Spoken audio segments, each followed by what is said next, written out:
Hai sahabat Portir Indonesia Internasional, bersama saya Maya Suripto. Ini adalah coffee morning kita yang ke-6.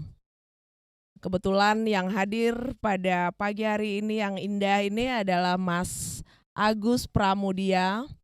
Beliau adalah pelaku kopi yang sangat dikenal di Lombok. Dan beliau adalah owner dari Kins Coffee Roaster. Ya, langsung aja Mas Pram. Selamat Iya, pagi. selamat datang ya Mas Selamat ya. pagi Mbak Maya. Selamat Yes. pagi Portir semuanya. Yes. Sekarang ini proyek apa aja yang Mas Pram kerjakan yang berkaitan dengan kopi, Mas?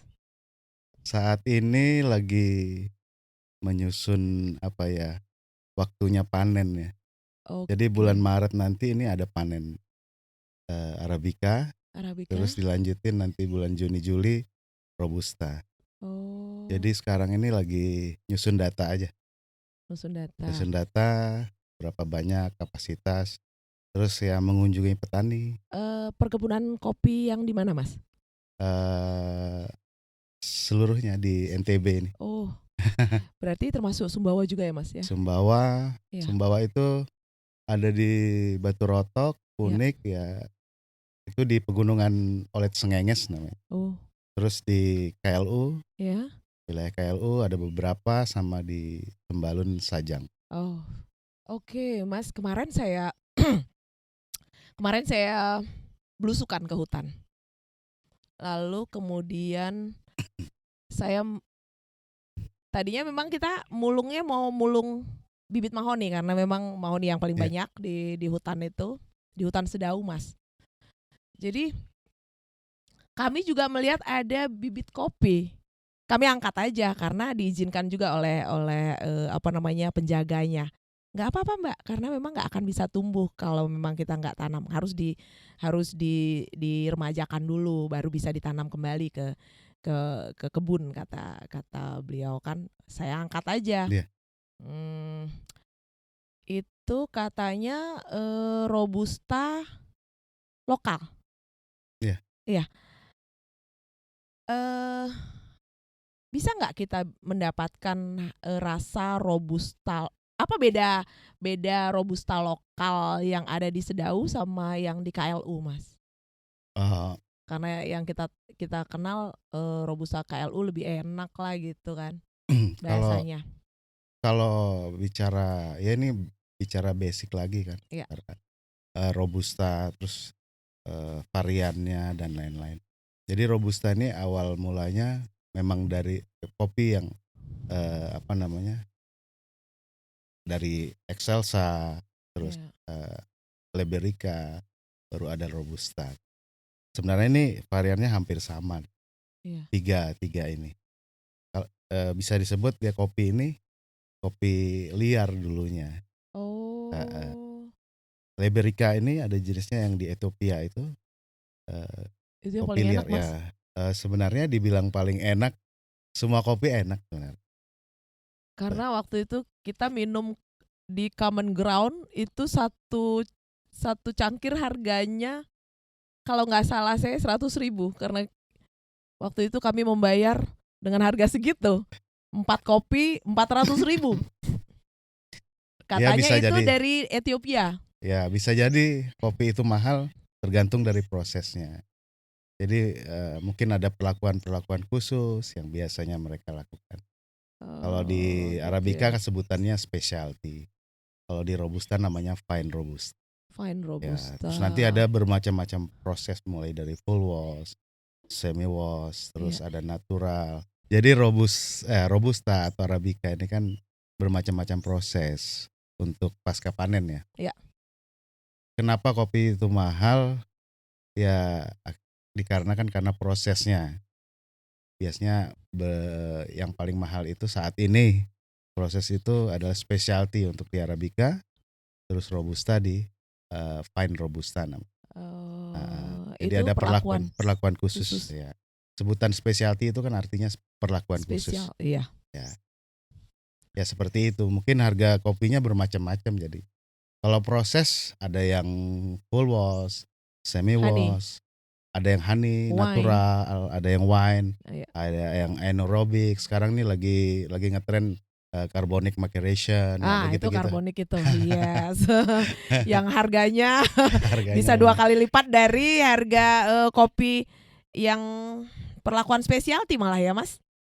semuanya perlakuannya Ah, specialty. oke. Iya, sorry. Semuanya perlakuannya Iya. specialty. Sebenarnya kalau carbonic ini proses wine juga untuk proses seperti fermentasi anggur untuk membuat minuman anggur itu sendiri. Oh. Jadi tekniknya ini digunakan di kopi saat ini. Boleh nggak ceritakan pengalaman Mas Pram pertama kali berjumpa dengan kopi? Pertama kali berjumpa. Iya. Kan cinta pertama gimana? Sebenarnya kalau kopi ini memang sudah dari kecil ya, dari kebiasaan ibu saya yang sangrai kopi di rumah. Jadi dia memang jarang mau beli kopi saset yang begitu-begitu dengan kopi-kopi seperti merek-merek yang sudah di. Iya. Jadi ibu di rumah itu suka bikin sendiri kopinya. Jadi dari kecil saya sudah terbiasa itu dengan sangrai kopi itu dengan aromanya. Dulu ibu saya sangrai kopi itu hampir dalam berapa hari dia sangrai sendiri lah. Berapa hari dia sangrai lah. Jadi passion kopi ini sendiri dapatnya dari ibu orang ya, tua, dari iya. orang tua ya. Ibu saya tuh bisa 5 kali ngopi dalam sehari. Iya, berarti sampai sekarang pengalaman berjumpa kopi itu ya Mas ya. Iya. Lalu kemudian yang membawa Mas Pram sampai ke Aceh itu juga apa kopi ini juga? Bukan, atau ada tujuan lain di awal tapi kemudiannya? Ya, karena waktu dulu saya di Bandung kuliahnya di seni waktu itu, seni rupa dan desain. Oh, pantes baru tahu. Ya, desainnya keren banget. Jadi setelah itu saya kerja di konsultan waktu itu. Iya. Konsultan sebagai videografer sama fotografer waktu dan desain. Terus perusahaan ini kan selalu ngirim kemana-mana setiap daerah. Kita proyeknya dulu kebanyakan multimedia. Iya. Terus kayak multimedia daerah gitu. Jadi kita ngerjain proyek-proyek dari pemerintah gitu. Oh. Jadi dari situlah saya kenal beberapa daerah gitu dengan potensinya. Karena waktu mengerjakan multimedia itu kan butuh waktu minimal tuh 7 bulan untuk satu daerah. Oh. Jadi kita harus mengenal betul satu daerah itu. Iya. Jadi setiap potensi daerah itu apa. Oke. Dan lain-lain. Jadi saya punya data waktu itu untuk itu. Dan akhirnya waktu saya di Gayo gitu, kok ini ya kebetulan saya suka kopi, kok ini menarik. Terus dengan kebun yang luasannya yang dulu itu sekitar 120.000 hektar yang di Gayo. 120.000 hektar. Kemungkinan sekarang mungkin sekitar 1.500-an hektar. Menyusut. Bukan 150.000 hektar. Oh, udah bertambah lagi. Bertambah lagi. Iya, karena permintaan kopi khususnya untuk Gayo terutamanya ya. Ya. Permintaan luar Terus, negeri paling banyak. Budaya mereka memang kopi itu ya udah menjadi heritage sudah. Heritage ya. Kayaknya memang baru Gayo sama Bondowoso barangkali yang menjadikan kopi adalah heritage ya Bang. Iya Mas ya. Gayo, terus kayaknya Bondowoso juga. Terus banyak sih beberapa daerah seperti Toraja, Bajawa. Di Indonesia ini yang sudah tersertifikasi dunia itu ada cuman beberapa daerah saja. Ya. Dari Sumatera, Gayo, terus Jawa ya, Bondowoso termasuk Jawa. Jadi kopinya Java dulu. Oh, Java. Ya. Terus di bagian timur tuh ada Bajawa, Flores, sama Toraja. Itu yang masuk peta dunia di Indonesia ini. Masuk peta dunia. Iya. Wamena nggak masuk Mas? Belum masuk ya. Apalagi Sajang. Enggak. Menuju kayaknya. Menuju ya. Menuju. Tapi kalau melihat peluang? Ya memang harus ada data yang untuk mengembangkan itu kan perlu data yang akurat. Jadi waktu itu saya sempat ke Dinas Kehutanan Ya. mencari data untuk perkebunan di Lombok.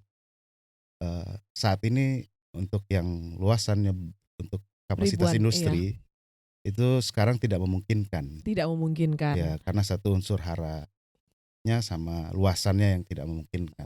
Oke. Kalau di Sumbawa itu Masih? memungkinkan. Ada sekitar 60.000 hektar yang bisa digunakan. Kayaknya masuk NTB aja lah ya, Ya, supaya NTB. supaya nggak malu-maluin Lombok karena Karena mungkin karena di karena ya peluangnya nggak ikut. kebanyakan kan di Lombok ini kan lebih ke wisata ya. Iya itu lagi. Ya, harga tanah juga tinggi. Ah, Terus tuh. kebanyakan bangun hotel, villa, tempat wisata. Iya, Jadi untuk bangun perkebunan kan sulit karena harga tinggi. iya, Harga tanah sudah melonjak. Sama di Sembalun, Sajang, iya. ya, tinggi sekali. Memang kita nggak bisa memungkiri padahal ya, jika orang-orang di Sembalun maupun Sajang itu membudidayakan kopi jauh lebih berpeluang ekonomi bagi mereka. Iya, Ya Mas ya, iya betul. daripada membangun sebuah spot foto atau membangun villa-villa yang akan menyebabkan deforestasi besar-besaran terjadi di sana. Iya. Dan ya ini nyangkut banget lah ya sama Portir Indonesia Internasional yang kita fokus berbicara tentang konservasi alam. Iya. Kalau misalnya ya itu kan nama ya Mbak ya. Iya. Itu bisa saja untuk tetap dinaikkan ke depan Iya. sebagai kopinya. Mungkin kapasitas kuotanya mungkin yang tidak banyak. Oke. Jadi bisa dibuat kopi-kopi yang lebih lebih spesial lagi, walaupun kapasitasnya micro lot, bukan lot lagi. Iya. Memungkinkan untuk itu, walaupun dia sedikit. Saya melihat sehari-hari Mas Pram tuh yang kita bicarakan. Begitu saya lihat Mas Pram, saya seperti melihat biji kopi. Jangan ngelihat seperti mesin espresso ya. Atau seperti mesin roaster gitu kan. Jadi setelah itu memang langsung memilih karir di dunia kopi lah ya Mas ya. Iya. Itu bagaimana ceritanya? Ya ceritanya mulai dari desain, kembali ke desain tadi. Terus Oh. project-project dari konsultan kantor saya dulu. Jadi saya banyak bertemu dengan beberapa tempat Iya. yang punya komoditi atau kapasitas untuk bisa dikembangkan. Kembangkan. Iya. Kebetulan saya memang penikmat dulunya, penikmat kopi awal-awalnya. Jadi saya usahakan waktu kuliah dulu, walaupun kiriman sedikit waktu itu, Iya.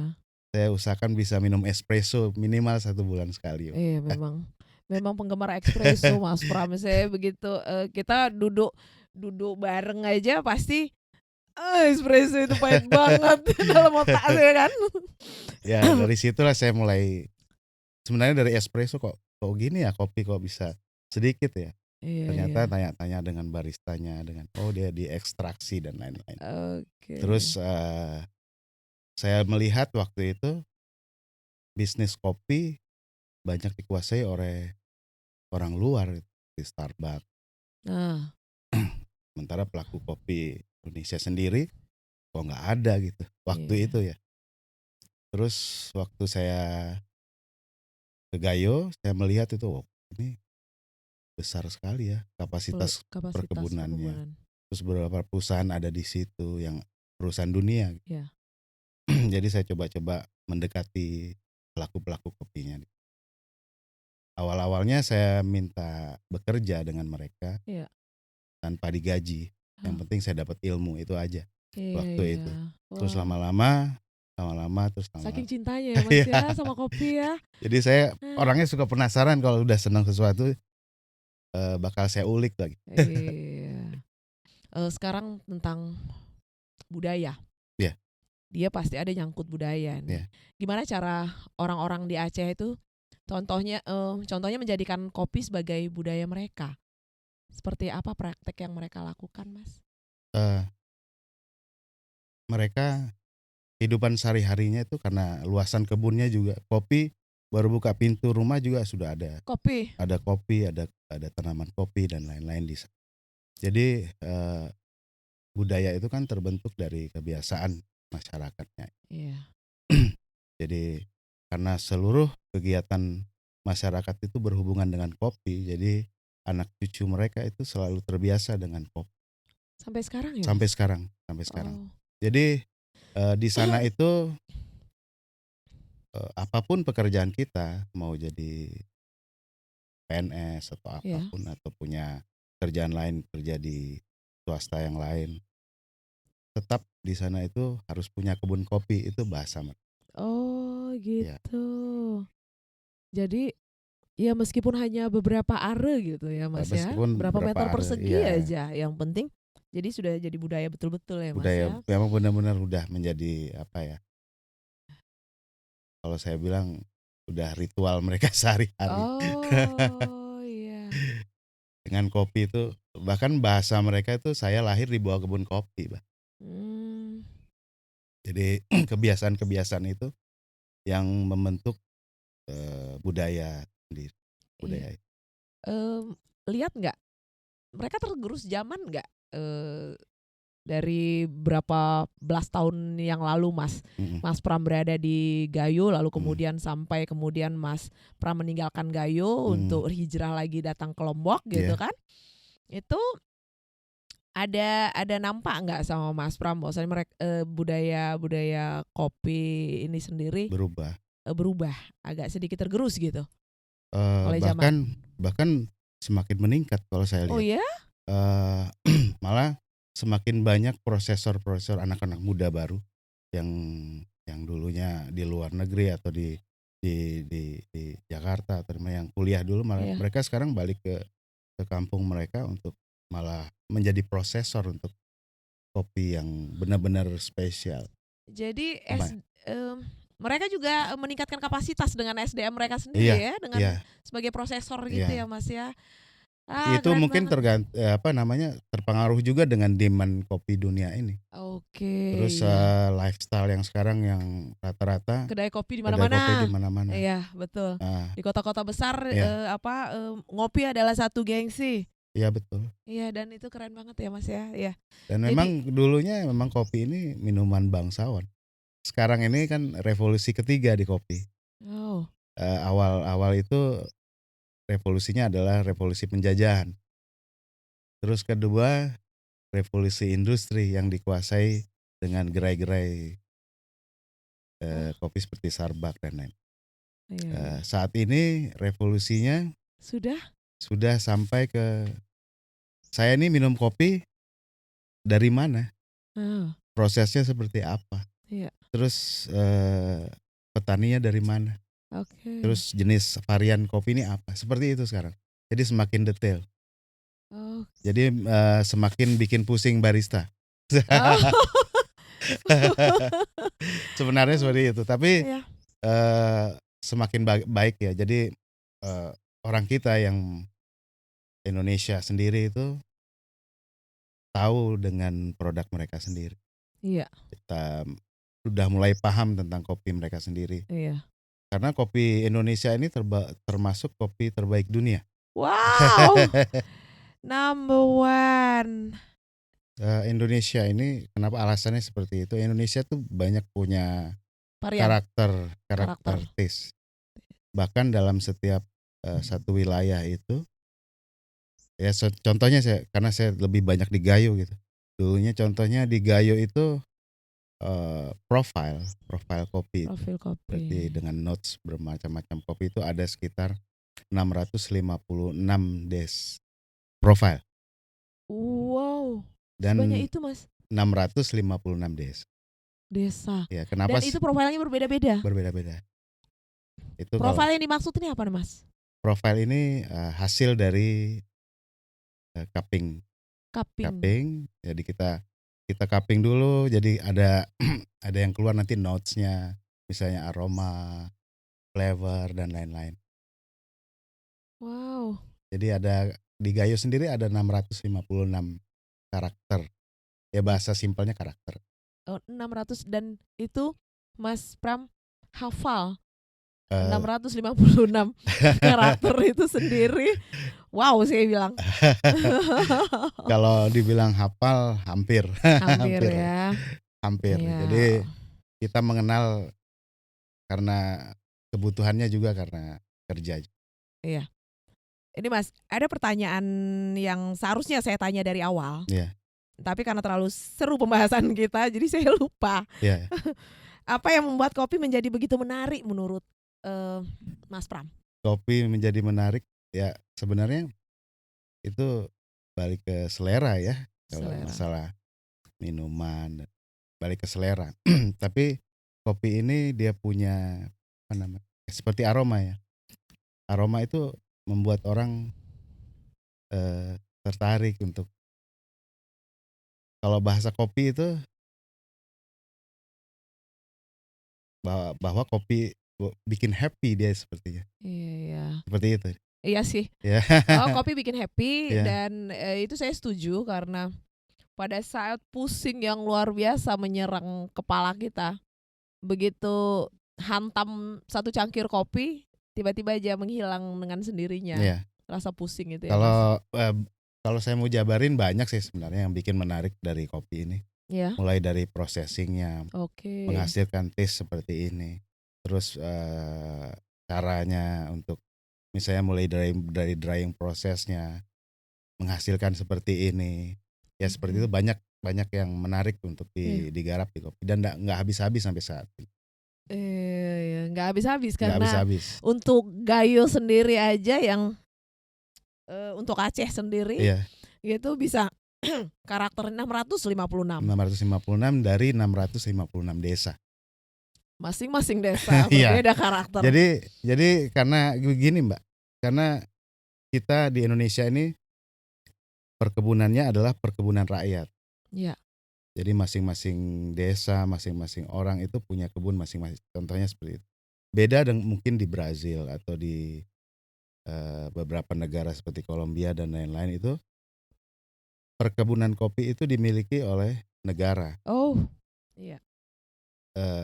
Masyarakatnya bekerja ke negara untuk Oh, menghasilkan. iya. Kenapa Indonesia ini kopinya tidak konsisten? Iya. Banyak orang luar bilang tidak konsisten karena kebunnya adalah kebun rakyat. Iya, jadi rakyat terserah Iya. gue dong mau ngapain gitu, mau Iya. ngapain sama kopi ini gitu Artinya kan. masing-masing orang kan punya cara waktu itu. Iya. Baik dari pasca panen dan lain-lain. Tapi saat ini perkembangan kopi specialty ya bahasanya gitu. Makin diminati. Jadi petani juga sekarang udah mulai memproses kopinya menjadi specialty saat ini. Oh, iya iya. Kalau kalau yang menarik dari kopi itu banyak Mbak, banyak Iya, sekali. Banyak sekali mulai dari processingnya, mulai dari sampai kita minum kan jadi Iya. Karena saya lihat Mas Pram begitu menikmati proses-proses itu kan. Iya. Dari membina petani, lalu ya, kemudian mengajarkan petani bagaimana caranya memproses Iya. kopi. Yang mana petani punya kemampuan terbatas secara Iya. kapasitas mereka ya, Iya. ilmu yang mereka miliki kan Iya. ya Mas ya. Ya niatnya Iya. memang karena saya orang sini, Iya. kok saya nggak bina, nggak Gitu, kasih masyarakat ilmu dan sini lain-lain ya, gitu iya, kan, betul. kayak merasa berdosa. Jadi saya waktu itu 4 tahun yang lalu sama istri saya, ayo Iya. kita jalan-jalan ke mana gitu. Iya. Ya kasih free aja gitu buat petani, Pak gini caranya. Iya, iya. Nah, nanti kita coba terus kita beli. Iya, Ya, iya. seperti itu besok. Ya keliling-keliling aja. Sederhana gitu kayak jalan-jalan. Iya, betul. Iya, santai sekali memang Iya. ya Mas ya. Sambil ngumpulin data kalau saya. Iya. Jadi kopi ini udah jadi ajang gengsi-gengsian Mas. Ya, ada bahasa sekarang kopi ini udah jadi fancy ya, Fancy ya. ya, fancy. Fancy, jadi udah jadi kemewahan buat. Tapi itu penikmatnya. Ya mungkin itu apa ya namanya kayak lifestyle aja itu. Ya Lifestyle. banyak banyak yang apa ya kalau saya bilang itu passion lah. Passion kan mungkin bakal berubah-berubah. Mode itu bakal berubah-berubah gitu. Ya kalau kopi ini kan bahasanya good process, good coffee. Jadi kalau misalnya prosesnya nggak bagus, ya kopi itu nggak enak. Nggak Gitu. enak ya. Ya sederhana itu aja sebenarnya. Banyak orang menjudge bahwa kopi-kopi ini enak, kopi si daerah ini lebih enak, oh kopi ini lebih enak. Sebenarnya itu tergantung dari proses kopi itu ya. sendiri. Kita sering ngejudge kopinya itu nggak enak. Salahnya kopi apa kan gitu. Sebenarnya yang salah itu kita, karena Prosesnya. kita ya proses. Kita tidak meningkatkan kapasitas Ya, bagaimana memproses kopi memproses yang baik. yang baik, Ya. betul. Iya. Jadi Jadi kalaupun kita menanam kopi lokal, kalau seandainya perlakuannya atau prosesnya bagus, bisa ini ya Mas ya, ya itu tadi bisa menjadi bahasanya enak ya. good process, good coffee. So nggak ada yang sia-sia dengan saya mengangkat bibit kopi lokal kemarin di hutan. Dan itu masih banyak Mas. Kalau sebenarnya dulu di tahun 80-an apa 70-an saya lupa ya Iya. zaman itu, di zaman Soeharto ya. Waktu itu Presiden Soeharto. Iya. Bibit kopi itu ditanam di hutan biar masyarakat tidak menebang hutan. Itu konsepnya dulu mereka. Iya. Konsep dari tahun-tahun era itu, era di zaman Orde Baru waktu Iya. itu. Jadi gimana masyarakat tuh biar bisa makan tanpa menebang hutan. Iya. Nah, mungkin itu bisa diterapkan saat ini. Iya. Diselang-seling dengan mahoni yang besar. Iya. Bisa. Itu Iya. menarik ini Mas. Ya. Jadi Kalau- jabarin aja Mas, kita ya. seneng kok dengernya. Kalau di Lombok ini bisa kita lihat di daerah Sesawot. Sesawot itu memang perkebunannya di dalam hutan, Mbak. Oke. Kalau ditanya kebun, ya bukan kebun, tapi kopi itu memang Hutan. tumbuh di hutan. Iya. Jadi konsep itu memang di zaman Soeharto itu, zaman Orde Baru waktu itu, bagaimana masyarakat saya itu bisa makan tanpa menebang hutan. Iya. Seperti itu konsep. Yang saya lihat kemarin saya masuk hutan Sedau, kayaknya itu hutan konservasi. Yeah. Yang mana hutan itu selang-seling kopi sama mahoni, sehingga kalau saya mau cari 1 juta 2 juta bibit mahoni, saya bisa dapatkan di situ. Saya udah dapat ladang untuk mulung bibit kemarin, sekaligus saya memungut mulung bibit kopi juga Mas. Ya. Iya, jadi kalau misalnya nggak ada bedanya sebenarnya kopi-kopi yang lain, tergantung dari prosesnya. Jadi nggak sia-sia saya mulung bibit kopi itu gitu maksudnya Mas. Kalau Ya kan? bibit itu kan memang ada yang bibitnya bibit unggul ya, bahasanya sederhana aja. Iya. Bibit unggul dan lain-lain. Terus misalnya bibit lokal gitu. Iya. Jadi nanti nggak apa-apa dikumpulin aja. Iya, kumpulin aja ya Mas ya. Dikumpulin aja. Kayaknya kami Portir Indonesia Internasional ini kayaknya memang butuh orang seperti Mas Pram untuk memberikan edukasi kepada masyarakat yang terutama ya di Sabu Gunung Rinjani, untuk kita bagaimana caranya tidak mengalih fungsi lahan menjadi ladang-ladang jagung, pisang dan sebagainya. Lalu kemudian dengan menanam kopi mereka akan mendapatkan ekonomi yang jauh lebih bagus lagi dengan tanpa merusak hutan. Yeah. Jadi semoga lah Mas Pram berkenan untuk sangat bisa berjalan bareng kami sangat bisa untuk berikan edukasi ya Mas ya. Iya.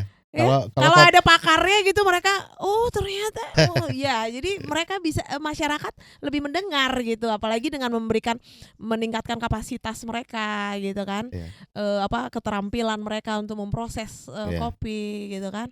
Sebenarnya kalau di Sajang sama Sembalun itu memang itu kawasan yang sesuai untuk kopi. Yeah. Kalau kopi yang paling bagus ya untuk Arabica itu sudah ada plotnya di dunia. Di specialty coffee itu sudah diplotkan oleh namanya Erna Knudsen namanya. Erna Knudsen. Jadi dia seorang jurnal ya. Di Coffee and Tea magazine waktu itu. Di tahun 79 dia dia yang memberikan ini apa namanya bahasa specialty coffee. Specialty kopi itu. Jadi ada ketentuannya specialty coffee itu Iya. tumbuh di 1200 sampai 1000. Oke. Ya, itu bisa saya jabarin kenapa, karena di 1200 dan 1400 itu karakter kopi itu yang paling baik. Oke, Nah, ya. kalau di atas 1600 atau sampai 2000 itu kok malah kopinya menjadi herb ya atau herbal. Oh, Jadi kayak kayak rasa herbal. Karena kenapa? Makin tinggi daun kopi ini semakin banyak, buahnya semakin dikit, oh, kabut ya. kabut Ya, ya. jadi diplotkan di dunia itu untuk specialty 1200 sampai 1400. Disitulah tempat untuk menanam specialty coffee Oke. untuk Arabica. Iya, iya, Ya, iya. sudah diplotkan. Dan Iya. ternyata memang setelah kita teliti ya bareng teman-teman dulu di sana, karakter kopi yang di 1200 dan 1400 itu memang kompleks, full, ya full body dan lain-lain. Begitu di bawahnya itu pasti agak sedikit bright, rasanya Oh, agak lebih ringan. ya.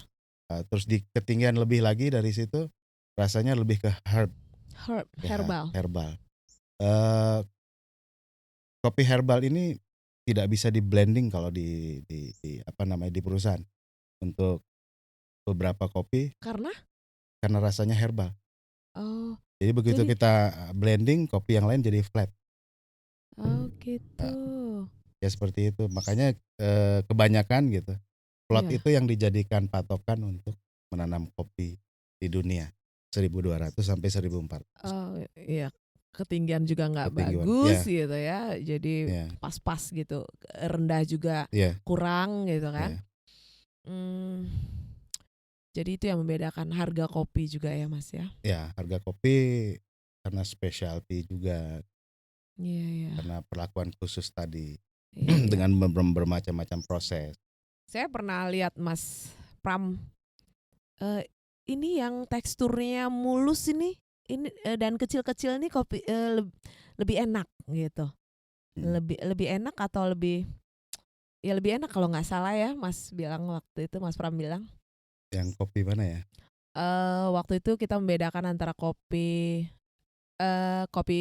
robusta Sajang, Oh gitu. iya, sama waktu itu kalau nggak salah Sapit, Oh, iya, robusta ya waktu itu. iya robusta.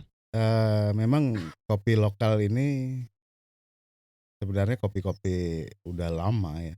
Iya, Kalau bicara produksi, kopi maksimal produksi itu 30 tahun sudah maksimal sekali. 30 tahun udah 30 maksimal tahun ya Mas. maksimal sekali. Cuman saat ini kita tidak mengembangkan bibit-bibit lagi untuk kopi-kopi yang lama. Ya, kopi yang kita punya sendiri di daerah sendiri. Iya. Kebanyakan kita ngambilnya dari luar, Oh, kayak bibit unggul dan lain-lain. iya. Jadi kita tidak mempertahankan kopi lokal kita. Lokal. Kenapa saya bilang lebih enak? Sebenarnya waktu itu bahasa saya ini lebih bold waktu itu. Saya bilang ke Mbak Maya lebih bold. Lebih bold. Jadi Oh, gitu bodinya bukan itu ya. lebih dapat ya dibandingin dengan robusta yang lain gitu. Oh, gitu Nah, gitu ya. lebih dapat karena dia punya karakter yang kuat sekali di kopi lokal. Ya. Oh. Tapi kopi lokal semakin hari sulit didapat sekarang Mbak di sini.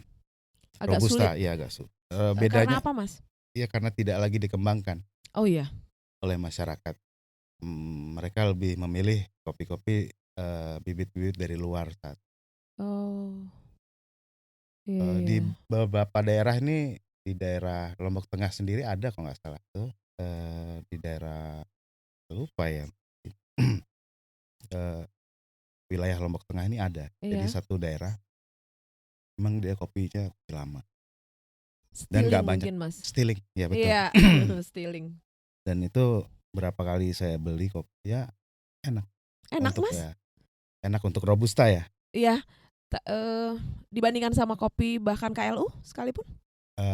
Kalau saya bilang, bahasanya lebih kuat dia punya Oh, karakter bodinya lebih body, kuat. ya. Eh Saya nggak begitu paham mengenai kekuatan body apa segala macam Iya. ini ya Mas ya. Kalau body itu bahasanya kekentalan. Kekentalan, iya ya. Tapi sayangnya di Setiling udah alih fungsi lahan yang dari dari perkebunan kopi jadi lahan pepaya, alih fungsi jadi lahan pepaya, lahan pisang, lahan jagung, Iya. dan lahan talas. Ya, mungkin karena kebutuhan ya Mbak, sederhana aja kebutuhan. Iya, masyarakat. Ada demand, ada supply kan itu. Mungkin lagi demandnya lagi jagung ya mereka coba nanam jagung. Dan kebiasaan petani kita memang seperti itu. Ada keinginan orang untuk beli ini mereka coba. Iya ya. Ya sebenarnya kita yang harus untuk mengedukasi. Iya ya. Tapi tidak hanya mengedukasi, tapi mencoba untuk menjadi partner bisnis mereka. Ya Iya. mitra. Mereka kelihatannya memang kekurangan mitra ya Mas ya. Ya. Ada yang menggelitik ya Mas ya tentang kopi ini sendiri.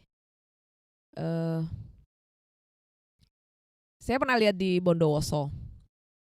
Itu kopi disandingkan sama pohon apa gitu. Misalnya disandingkan dengan pohon, biasanya seperti apa Mas?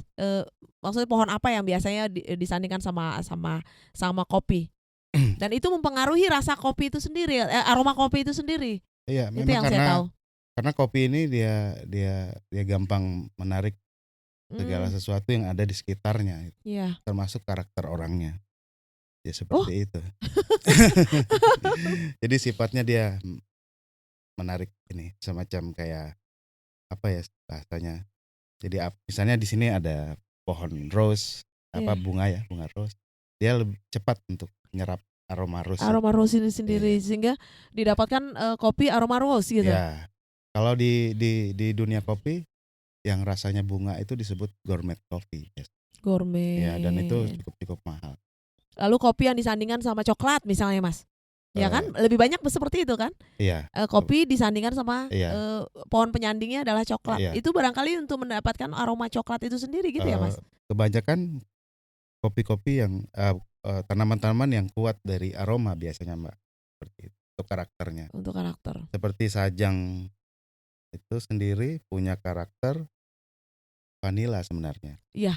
Karena memang kebiasaan petani kita di sini menyelingi kebun kopinya dengan vanili. Vanila ya.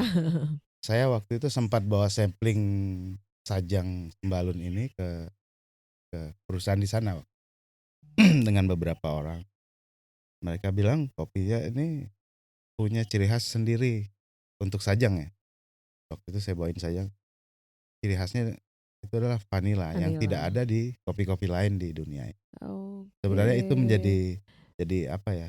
Menjadi ciri khas ya, poin ya, ciri khas dan poin ya, betul. Ke depan. Dan vanila Lombok sendiri kan terkenal terbaik ya planofolia. Ya wajar sih.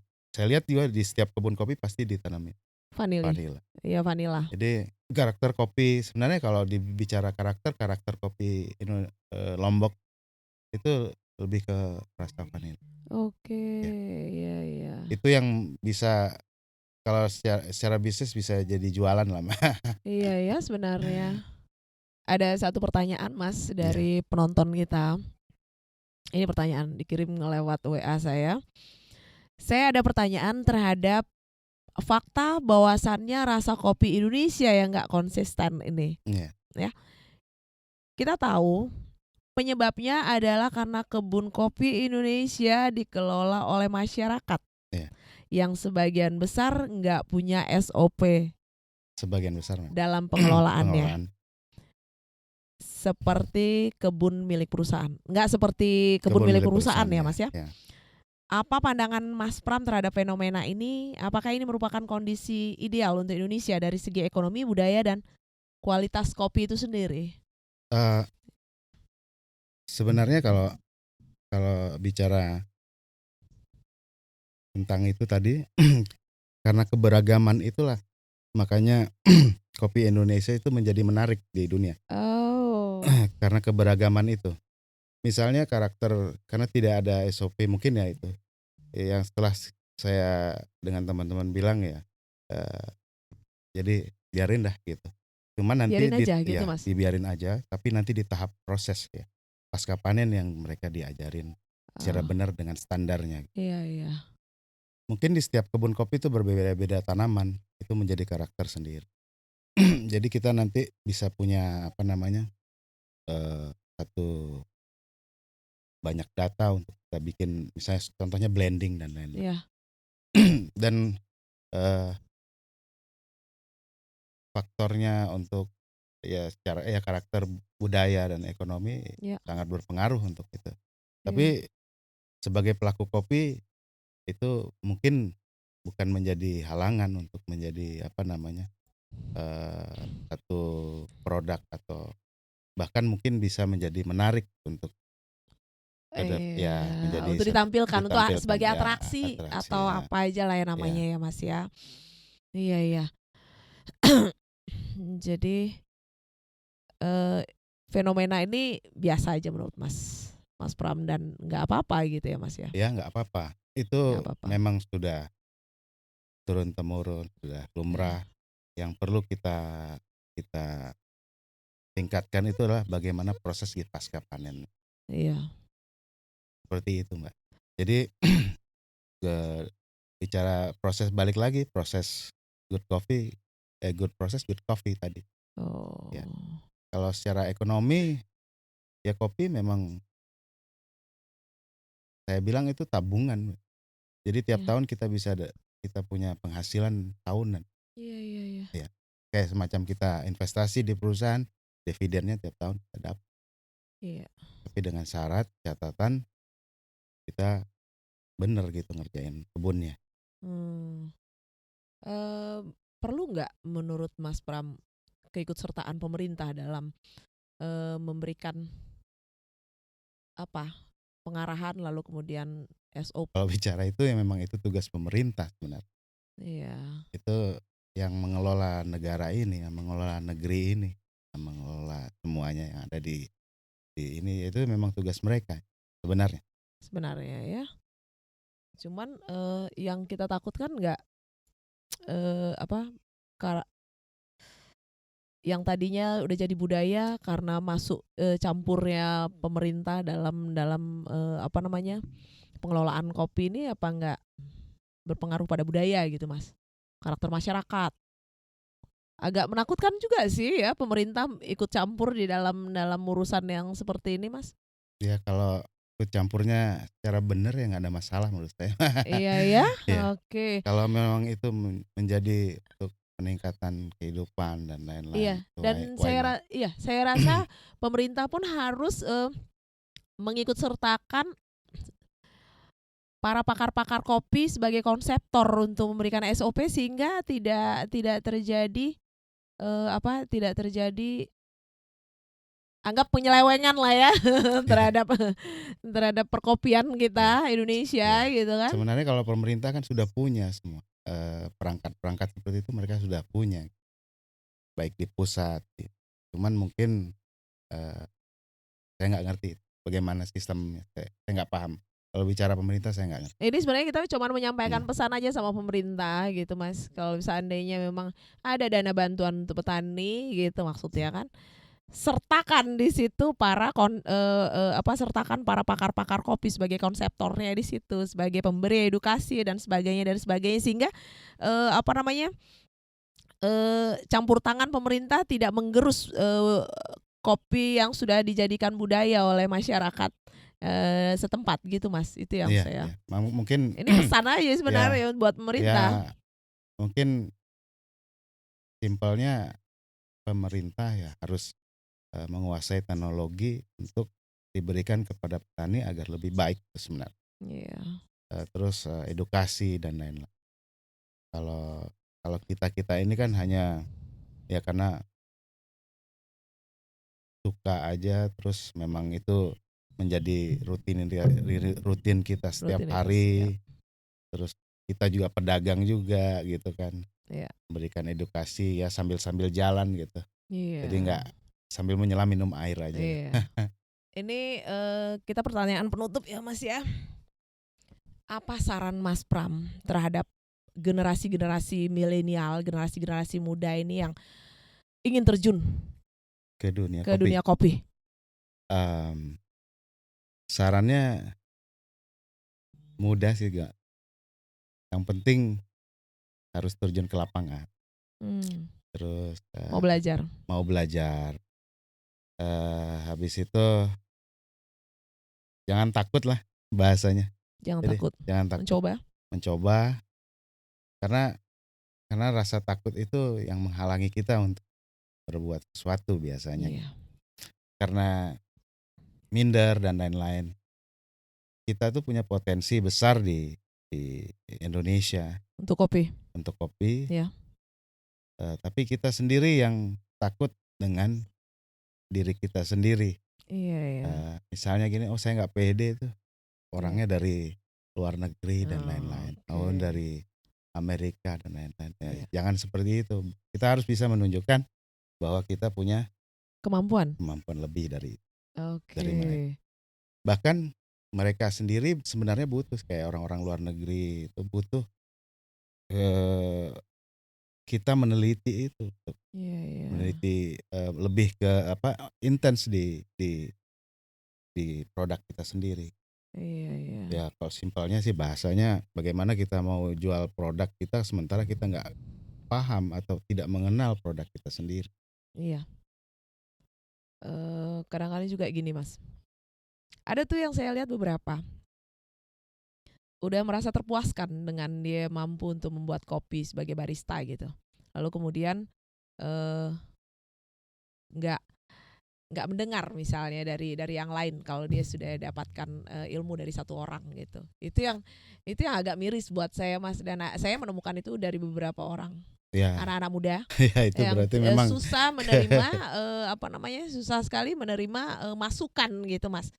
Merasa saya lebih bisa gitu. Ya, itu memang karakter itu lagi kembali ya, ke Mas, karakter ya? lagi. Okay. Attitude-nya Iya. yang mungkin seperti itu. Dan saran ini terbuktikan dari Mas Pram mengusulkan dan menginisiasi untuk membuat acara Fun Battle. Iya. Iya Mas ya. Fun Battle yang kita akan adakan V60 Fun Battle. V60 Fun Battle yang kita akan adakan nanti di bulan Februari. Tanggalnya masih belum kita bisa tentukan karena kita masih buat kepanitiaan dulu. Iya Mas ya. Mas Pram mengusulkan itu untuk kita bikin pemberdayaan masyarakat. Dia masuk dalam kontes barista ya Mas ya. Itu kontes barista bukan? Brewing ya. Untuk barista. Ya. Kemarin kita kan sudah bikin untuk yang Fun cupping.